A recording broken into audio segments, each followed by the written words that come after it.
اور میں المحنت پہ آ گیا نا, انجینئر کو میں بتا رہا ہوں, ایسا بھاگے گا نا تو, جیسے خلا کے مسئلے پر تجھے چپ سونگ گئی ہے نا. خلا پہ میں نے 1 گھنٹے کا کلپ ریکارڈ کروایا نا, اس کے بعد سے ایسا خاموش ہے, اور اتنا بڑا جھوٹ بولا اس شخص نے. اس نے کہا ہے کہ مفتی صاحب نے اپنا نوالا میرے منہ میں ڈالنے کی کوشش کی ہے. میں نے تو یہ دعویٰ کیا ہی نہیں.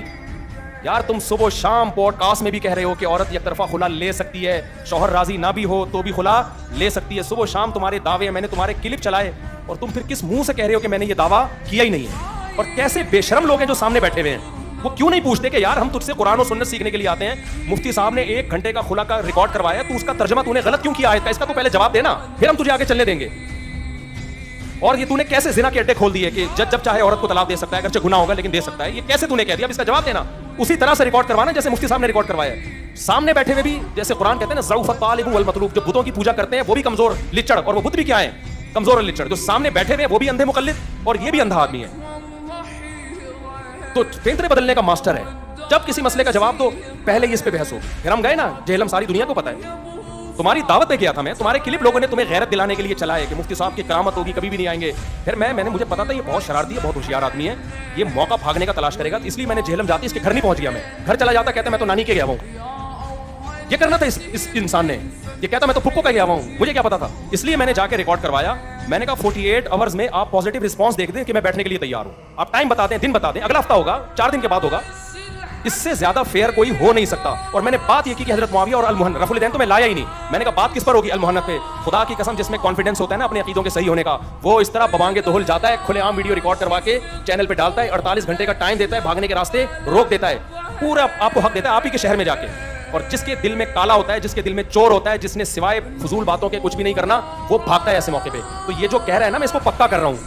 یہ جو بار بار کہہ رہے ہیں نا کھلا بولا نہیں, یہ تو فروئی مسائل ہیں, رفع الدین نہیں, تو میں المحنت میں اس کو لڑکے مجھے کہہ رہے ریکارڈ کروا دو. میں نے کہا اس کو خوب پکا ہونے دو پہلے, بار بار اس کے منہ سے کہلواؤں گا المحنت, اس کے بعد میں المحنت پہ تجھے جو ذلیل کرنے والا ہوں نا, تو قوم کو منہ دکھانے کے قابل نہیں رہے گا. لیکن تیرے سامنے جو قوم بیٹھتی ہے نا, وہ تجھ سے بھی زیادہ ذلیل ہے.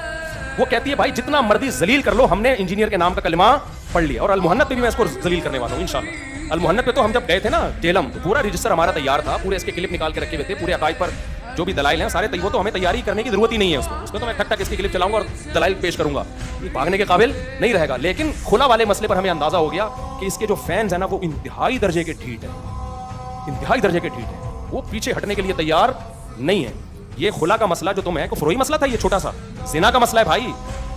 اگر اسلام کے مطابق طلاق نہیں ہو رہی ہے اور آپ نے کہہ دیا کہ ہو گئی ہے, اس کا مطلب جب کسی اور مرد سے نکاح کرے گی وہ زنا کہلائے گا کہ نہیں کہلائے گا. آپ عورتوں کے لیے زنا کے اڈے کھول دیے, اور آپ کہتے ہیں چھوٹے چھوٹے مسائل ہیں, چھوٹے چھوٹے مسائل ہیں یار. اور کمال دیکھو, یہ سمجھتا ہم گھننے ہیں, ہم تو دیکھ ہی نہیں رہے. آفیشیل چینل سے ریکارڈ نہیں کروا رہا خلا پہ ریپلائی. پیچھے ایک بندہ بٹھایا ہوا ہے کیمرے سے میری ویڈیو بنا, جیسے میں نارملی ایک بات کر رہا ہوں نا, ٹھیک ہے نا, کہ میں نے تو خلا پہ یہ کہا ہی نہیں ہے.